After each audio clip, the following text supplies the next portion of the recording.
malam semua. Apa Malam. kabar? Saya harap semuanya harus semangat ya hari ini ya. Oke, saya kepingin kita agak interaksi ya toh. Interaksi ketikan di chat. Saya mau tanya, siapa yang ingin kaya? Coba. Oh aku, Vanessa. Oh semuanya kepingin ya.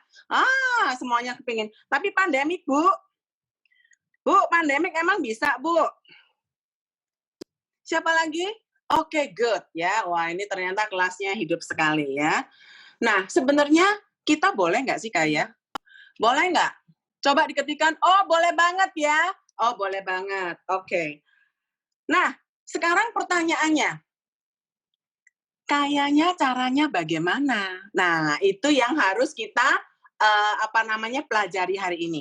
Pertama-tama kita mau lihat nih, apa sih yang dibeli sama orang kaya? Bener nggak? Ya, atau apa juga yang tidak dibeli oleh orang kaya. Nah, setelah itu nanti kita akan bahas dengan tanya jawab. Ya, dengan tanya jawab. Supaya apa? Kita mengerti sebenarnya realnya ini bagaimana sih? Gini ya, kita janjian aja. Jangan panggil saya Tan. Kan saya masih muda. 20, saya berapa ya? Saya anaknya 27. 27. Jadi kalau manggil saya Cece, ya, karena saya orang Surabaya, tidak ada tante ya. Nanti kalau tante, kamu tak ingat-ingat seumur hidup. Gara-gara kamu manggil saya tante loh. Cece Astuti ya. So nanti kalau anu Cas gitu aja. Cece itu CECE ya, bukan enci. Saya nggak suka tuh bahasa Jakarta. Kagak enak. Kalau Cece itu cakep gitu ya. Bukan meme ya, karena kan saya lebih tua ya. Oke, nanti kita tolong bisa diputarkan itu YouTube-nya.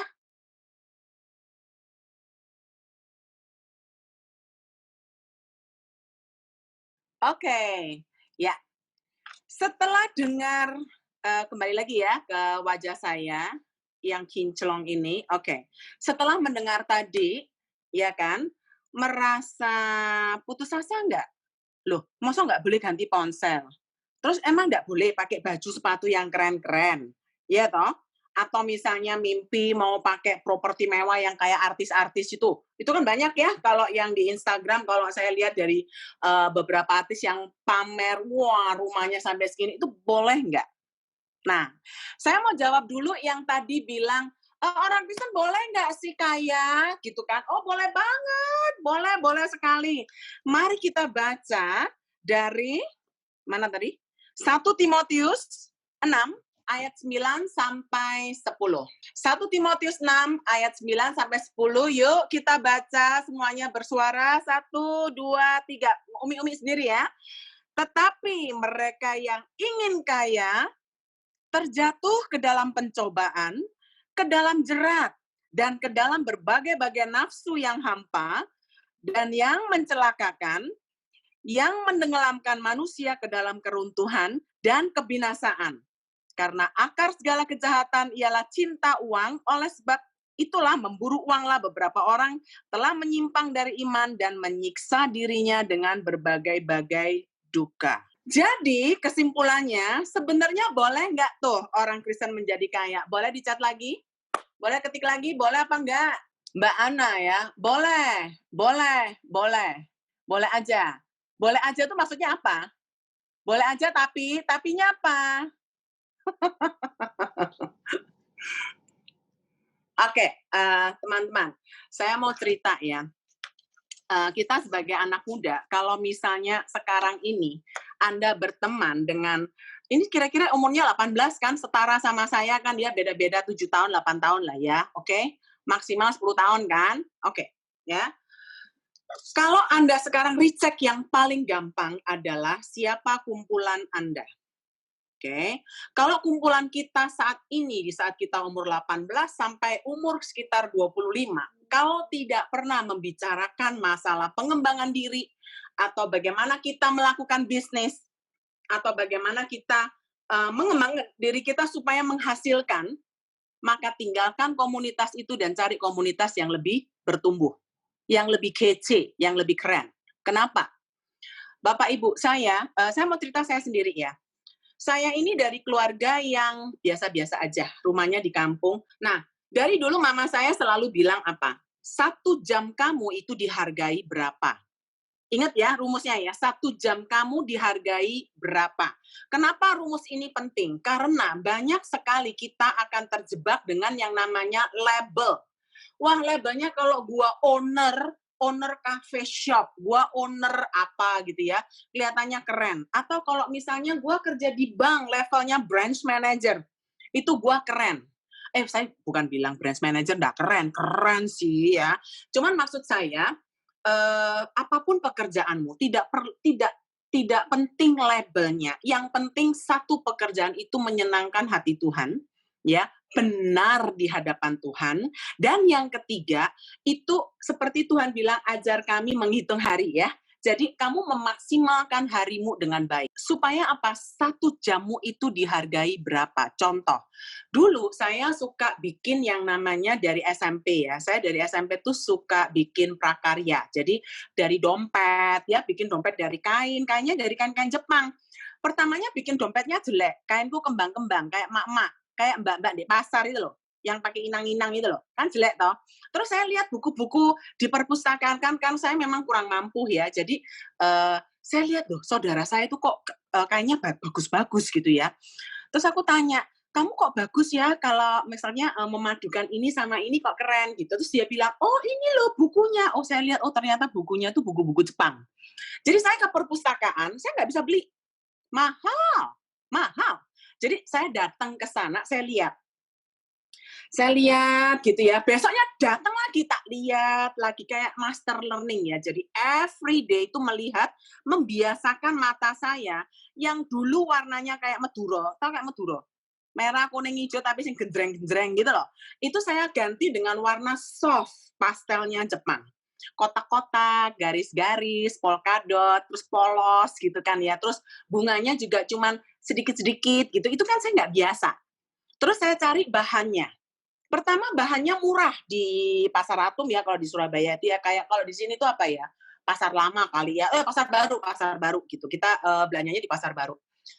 Jadi dari renda murah-murah, laku saya beli renda yang lebih mahal sedikit. Lebih bagus sedikit. Ya lebih bagus, lebih mahal lah, gitu kan ya. Terjual, saya naikkan lagi. Terus sampai akhirnya saya bisa bikin 1 set. Jadi dulu kalau jual dompet tok, sekarang bisa dompet sama tempatnya foto gitu kan ya, atau nanti dompet ada selipan, ada tempatnya koin gitu. Terus saya juga bikin kayak gelang, bando, itu semuanya dari kain dan renda, pita dan renda. Jadi awalnya cuma jualan kalung tok, kalung tuh paling gampang ya sama gelang. Ya kan? Terus lama-lama karena modalnya ada, tambah lama bikin bando 1 set, ada bando, ada kalung, ada gelang. Terus mama saya selalu bilang apa? Dari waktu kamu jahit sampai selesai jadi duit dan terima duit, itu 1 jam kamu berapa? Mulailah menghitung ya, teman-teman sekalian. Karena kenapa? Waktu kita berjalan terus di WFH ini, ya, usahakan ada skill yang kamu pelajarin. Kayak anak saya suruh belajar nyanyi lah, gitar lah, les lah, apapun. Jadi di WFH jangan sampai nganggur. Ya, dan terus karena kita mau hidup sehat, kemarin saya belajar mempelajari dia itu bikin jus, gitu ya, bikin jus. Kenapa? Terus bikin jus aja dikira langsung bisa. No, kita mesti testing berapa berat nih kalau 1 gelas gitu kan ya. Terus kalau dikasih ini gulanya berapa, aduh kemanisan, oh berarti ditakar semua tuh, semua ditakar terus dicatat. Teman-teman, sebenarnya tujuan akhirnya itu bukan jualan jus sukses, bukan sama sekali. Yang harus kita hargai adalah apa? Prosesnya. Proses waktu kamu mengatur waktu, kapan kamu belanja, kapan kamu kupas itunya terus bikin sampel-sampel, terus kapan kamu telepon teman-teman untuk jadi tester, terus kapan kamu tiktokan sama papa mamanya, ini sudah enak belum? Terus dicobakan di berbagai komsel, dikirim, sekarang kan kirimnya pakai Gojek gitu ya, terus berapa modal yang harus kamu keluarkan untuk tester sampai jus ini jadi. Terus mulai apa? Belajar desainnya, gesekan sama temennya. Aku suka yang rame, satunya suka yang nggak rame, ya kan? Satunya suka hitam putih, saya sukanya warna-warni. Karena kenapa? Kalau jus Saya lebih suka warnanya gonjreng, gitu kan ya. Kalau warnanya hitam putih kayak minum obat, loh bener nggak? Terus botolnya dikasih label putih bulat gitu semua, persis teko apotek. Saya bilang sama anak saya, Mama disuruh minum jusmu takut Mama kayak minum obat. Lah kok labelnya muter semua kayak apotek begitu. Ganti lagi. Nah, proses itulah yang dinikmatin, gitu ya. Nah, saya mau cerita dulu. Jadi karena saya tuh punya mimpi banyak, ya teman-teman, mimpi itu gratis ya. Jadi mulai dari sekarang, oh ya siapa yang nggak pernah mimpi? Salah kebalik. Siapa yang suka mimpi, mimpi besar? Jadi musisi, sip. Kalau bisa internasional. Oh sekarang jadi penyanyi ya. Penyanyi di mana Bu? Penyanyi di mana Jessica? Di Indonesian Idol? Sampai go internasional? Jadi musisi yang lainnya.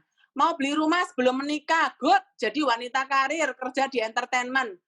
Loh ini kenapa sekarang jadi penyanyi ini jadi favorit apa karena Tiara Indonesian Idol?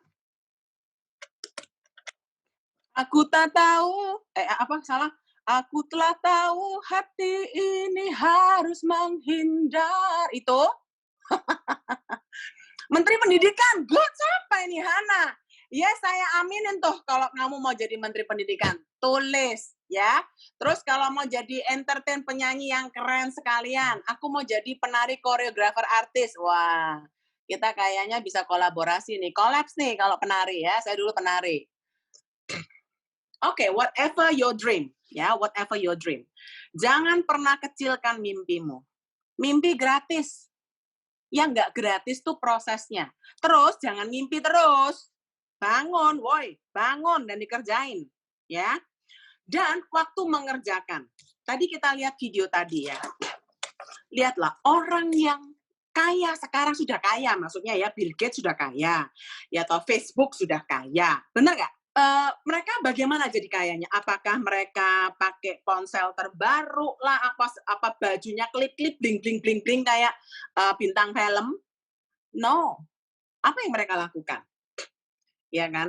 Saya dulu, ini yang saya alamin ya, saya dulu merasa, aduh saya nggak punya duit, jadi saya tuh kepengen bisa naik pesawat, ya. Dulu kalau naik pesawat tuh selalu dibayarin temen, karena saya ini kan orangnya rame, jadi favorit gitu, kalau mau pergi kemana-mana saya selalu diajak. Jadi mereka yang berduit gitu, dia bilang, Astuti diajak aja, tapi tiketnya gratisan semua. Saya seneng sih dibawa ke kanan, kiri, gitu kan enak toh. Loh, coba jalan-jalan gratis, makan gratis, minum gratis, seneng nggak? Loh seneng, tetapi di satu sisi saya sedih.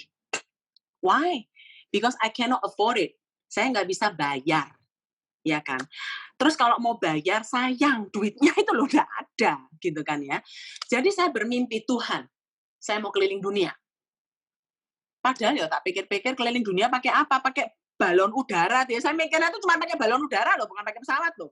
Soalnya kalau pesawat kan mahal. Saya pikir balon udara itu murah. Ternyata balon udara lebih mahal ya. Saya baru tahu tuh ya. Dulu kan katrok gitu kan ya. Nggak tahu kalau balon udara itu mahal. Jadi saya itu punya mimpi banyak. Dan saya karena terus diajarin ingat waktumu itu berharga di mata Tuhan. Jadi jangan sia-siakan waktumu. Teman-teman, kalau mau memicu kadang-kadang ya kita tergiur males, mager. Oh iya, bukan males. Ya istilah sekarang itu mager. Betul? Kenapa mager? Siapa yang di sini mager ngaku? Bu, pandemi itu apalagi kalau hujan-hujan ya Bu ya, itu rasanya kalau mager itu nikmat banget ya, gendrengan gitar, kalau enggak tidur sambil mimpi. Drakor, ada yang suka drakor ya, ketahuan ya, drakor ya, saya tuh loh belum pernah lihat drakor. Terus ada lagi, apalagi tadi hujan seharian, pengen tidur lah aku. Tadi itu sudah mau tidur, baru mau tidur, trik, ditelepon sana sini sampai nggak jadi tidur, ya. Teman-teman, istilahnya gini, kalau kamu merasa mager ya, self-talk. Satu tips ya, self-talk. How you manage your time, how you manage your energy, itu bukan karena Simon, woi. Karena kita memaksimalkan waktu karena apa? Kita tanggung jawab loh sama Tuhan loh, ya. Oke, teman-teman. Jadi waktu saya muda ya, saya karena mimpinya banyak, saya kepengen ke luar negeri ya. Saya kepengen ke Jakarta bisa bayar sendiri. Tahu apa yang saya lakukan? Saya lakukan prestasi. Jadi waktu nari, jangan cuma nari TikTok, dung tak dung. Aku ya iso lek TikTok tok gitu kan, atau jreng gitu kan, mbok pikir aku ndak bisa-bisa. Apa, karena aku pandang nilai takdir di sana, ya, ini bisa saya. Darandanan darandanana, ya kan? Pertama, itu saya bisa TikTok. Tapi lah kamu TikTok ngono tok, nggak ada perjuangannya, nggak ada juaranya, ya. Jadi tolong jangan kebanyakan TikTok, ya toh. Kayak saya ya, saya kepengen saya bisa ke luar negeri, tapi kalau saya minta mama saya tiket ke Jakarta saya aja nggak bisa bayar. Tapi apakah dengan begitu saya berarti lupakan, itu kok avatar ya, lupakan mimpimu mau ke luar negeri. Saya bilang, no, saya punya Tuhan yang luar biasa. Teman-teman, jatuh cinta saya sama Yesus itu ya, itu benar-benar kayak orang, I'm really falling in love and I'm really crazy about Jesus. Kalau kamu sudah sampai dalam taraf di situ, nanti kamu akan lihat amazing-nya Tuhan. Itu dari sejak saya muda loh. Waktu saya umur kira-kira 18, 19, itu saya bertobat yang radikal ya. Saya dari dulu Kristen. Loh, saya ini keluarga Kristen loh. Cuma ya gitu loh, kalau SMP ya ke gereja itu tidur. Kalau nggak dibanguni, dijewer sama mama itu nggak bangun saya. Suruh baca Alkitab itu tak ropol dari Senin sampai Sabtu, seret selesai gitu. Kan gampang. Tuh dulu tuh namanya Pelita Harapan, ya.